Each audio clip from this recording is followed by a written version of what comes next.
दिदी बहिनीहरू, आज हामी यति ठुला मोमोज बनाउँछौँ कि पुरै गाउँले खान्छ। ए दिदी बहिनीहरू, पानी हालौ न, यो आटा त झन् ठुलो हुँदैछ। ए हेर त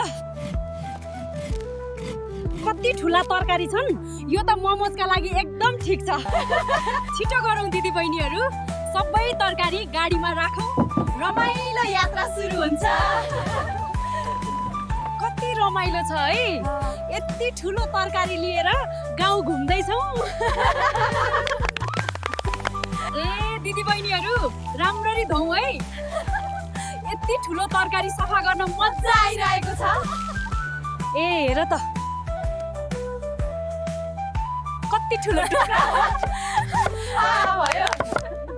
नुन, अदुवा र लसुन हालौँ है, अब यो मिक्स एकदम मिठो बन्छ। अब भर्ने बेला भयो। कति ठुलो मोमो बन्दैछ, हेर्दा पनि रमाइलो छ। बिस्तारै राखौँ है, यति ठुलो मोमो पक्दा झन् मजा आउनेछ। वाह, कति मिठो देखिएको छ, हाम्रो ठुलो मोमो तयार भयो। सबैजना बसौँ, हाम्रो ठुलो मोमो खानुहोस्। आज त साँच्चै रमाइलो भयो।